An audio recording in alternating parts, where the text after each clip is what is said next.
उत्तर प्रदेश के जालौन के विकासखंड कोंच के सभागार में भारतीय जनता पार्टी द्वारा आयोजित वक्फ सुधार जन जागरण अभियान को लेकर एक जिला कार्यशाला का आयोजन किया गया, जिसमें बतौर मुख्य अतिथि बीजेपी के क्षेत्रीय महामंत्री कानपुर बुंदेलखंड क्षेत्र के संत विकास शिवहरे, विशिष्ट अतिथि ज़ीशान नकवी, विधायक मूलचंद रंजन, जिला पंचायत अध्यक्ष घनश्याम अनुरागी, पालिका अध्यक्ष प्रदीप गुप्ता,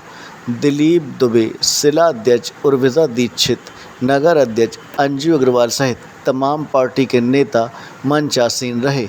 इस कार्यक्रम में अतिथि संत विकास शिवहरे ने कहा कि भाजपा सरकार ने वक्फ बिल पास कर तमाम मुस्लिमों को लाभ दिलाने का प्रयास किया। गरीब मुस्लिम लोगों को इस नए वक्फ बिल कानून लागू हो जाने के बाद तरक्की का रास्ता खोलने का काम किया गया है और विपक्ष के लोग इस कानून को लेकर भ्रमित कर रहे हैं। और जिला परिषद में एक मीटिंग आयोजित की, क्या किस उद्देश्य को लेकर आयोजित?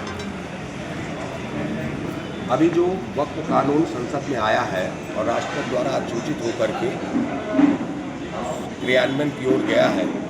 उसके संदर्भ में जो विपक्ष द्वारा भ्रम की स्थिति पैदा की जा रही है, उस भ्रम को समाप्त करने के लिए, समाज के लोगों को जागरूक करने के लिए हमारे राष्ट्रीय नेतृत्व के दिशा निर्देश पर हम लोगों ने 4 प्रकार के कार्यक्रम मुस्लिम समाज के मध्य करने का निर्णय लिया है। उसी के अंतर्गत हमारी 19 अप्रैल को प्रदेश स्तर पर कार्यशाला थी, फिर 21 से 22-23 तक हमारी क्षेत्रीय कार्यशालाएँ होनी थी, जिसमें हमारी क्षेत्र की 21 को कार्यशाला हुई। मध्य में ये पहलगाम की घटना के कारण जो कार्यशालाएँ हमारी जिले स्तर की 24-25 तक होनी थी, वो थोड़ा आगे बढ़ी और आज हमारी ये जिले की कार्यशाला संपन्न हो रही है और कल मेरी अंतिम कार्यशाला औरैया की समाप्त हो जाएगी। इसके बाद हमारा ये अभियान जो 5 मई तक संचालित होना था, अब ये 12 मई तक संचालित होगा और इसके अंतर्गत अब हम इस कार्यशाला के माध्यम से जो हमने स्ट्रक्चर डेवलप किया है, जिले में हमारे 3 संयोजक, मंडल स्तर पर 3 संयोजक और अल्पसंख्यक मोर्चे के सहयोग से हमने इस कार्यक्रम की रूपरेखा तय की है। हम आगे आने वाले कल में 3 मई तक हम एक टाउन हॉल कार्यक्रम मुस्लिम प्रबुद्ध वर्ग के व्यक्तियों का करना है, जिसमें मौलवी, मदरसा संचालक और भौतिक क्षेत्र में क्रियाशील जैसे अध्यापक, डॉक्टर, इंजीनियर, लेखक, खिलाड़ी, शायर, कवि, ऐसे सभी मुस्लिम समाज के लोगों को एकत्र करके मुस्लिम समाज के ही वक्ताओं के माध्यम से और हमारा जो तंत्र बना है, इस तंत्र के वक्ताओं के माध्यम से वक्फ के संदर्भ में हमें व्यापक जो सुधार हुए हैं, उससे समाज को क्या लाभ मिलने वाले हैं, इस विषय पर हम चर्चा करने वाले हैं। हमारे जनप्रतिनिधि अपनी विधानसभाओं में, सांसद अपनी लोकसभा क्षेत्र में वक्फ से संदर्भित विषयों पर परिचर्चा करेंगे और वैयक्तिक संवाद के कार्यक्रम करेंगे। 10, 20, 25, 50, 100, 200 की संख्या में जैसी भी योजना उनकी बनेगी, उस योजना के क्रम में वो भी करेंगे। हम एक समाज की प्रबुद्ध महिलाओं के मध्य महिला मोर्चे के माध्यम से हम 9 और 10 मई को कुछ कार्यक्रम करने वाले, 7 और 8 मई को कार्यक्रम करने वाले हैं और इसके बाद 9, 10, 11, 12 4 दिन हम अल्पसंख्यक समाज के मध्य अल्पसंख्यक मोर्चे के सहयोग से जनसंपर्क के भी कार्यक्रम करने वाले हैं। बहुत सारे जो लिटरेचर है वो सामग्री उन तक पहुंचाने वाले हैं। इसके अतिरिक्त युवा मोर्चा हमारा प्ले ग्रुप, प्ले कार्डों के माध्यम से और संचार सामग्री के माध्यम से समाज के छात्रों के बीच में अभियान चलाने वाले हैं। इस प्रकार से यह वक्फ सुधार से संदर्भित अभियान हमारा 12 मई तक संचालित होने वाला है, जिससे समाज के मध्य उन वक्फ की संपत्तियां हड़पने वालों द्वारा जो भ्रम की स्थिति समाज में पैदा की जा रही है और उन्हें अनावश्यक आंदोलनों में घसीट कर उनका समय बर्बाद किया जा रहा है, उनके खिलाफ मुकदमे लगे, ऐसी परिस्थितियां पैदा की जा रही हैं और स्वयं के परिवारों को, स्वयं के बच्चों को लंदन और ऑक्सफोर्ड की शिक्षा दिलाई जा रही है और उनको मजबूर किया जा रहा है कि वो एक संकीर्ण दायरे में फंसकर अपना जीवन समाप्त कर दें। आज नरेंद्र मोदी जी ने आह्वान किया है कि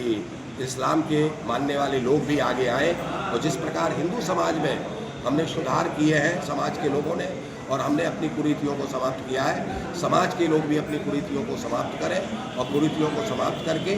धर्म का आलम्बन लेकर जहाँ एक ओर कुरान की नियमावली का अनुपालन करें, अपनी पूजा पद्धति को माने, वहीं अपने बच्चों को कंप्यूटर की शिक्षा दिलाते हुए डॉक्टर, इंजीनियर बनाने की दिशा में भी आगे बढ़ें, IAS, IPS की तरफ भी जाने का प्रयास करें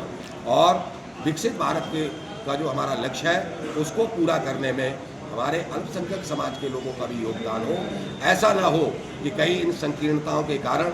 यह समाज जिसकी आबादी लगभग 17 से 20% है वो पिछड़ जाए, जिससे भारत के विकसित होने का लक्ष्य भी अधूरा रह जाए। इसी क्रम में ये वक्फ सुधार भी सरकार लाई है और इस सुधार के माध्यम से अल्पसंख्यक वर्ग के गरीब, मजलूम और बेसहारा महिलाओं के जीवन उत्थान का जो विषय है उसको पूरा किया। वक्फ संशोधन एक्ट में ऐसा क्या है कि जो मुस्लिम समाज इसको अपनाए? उसमें ऐसा क्या नहीं है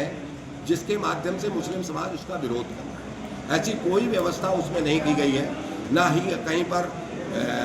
धारा 25-26 का वायलेशन है, कहीं पर भी उनकी धार्मिक भावनाओं का ठेस नहीं पहुंचाई गई। जो भी अगर कहीं ना कहीं सरकारी ज़मीनों पर हस्तक्षेप है या हिंदुओं की ज़मीनों पर है तो मुस्लिम समाज की ज़मीनें भी इन लोगों द्वारा हड़पी गई हैं। 55,000 जो लंबित मुकदमे हैं उसमें 9,900 कुछ मुकदमे मुस्लिम समाज के भी हैं। और जो ये इन लोगों के द्वारा इन संपत्तियों को कमर्शियल उपयोग में लेने के बाद भी उसका आने वाली आय गरीब वर्ग में बांटने के बजाय जो जेबों में जा रही है उसको निकालने का काम है। और यदि वो आय निश्चित रूप से पारदर्शिता के साथ निकलेगी,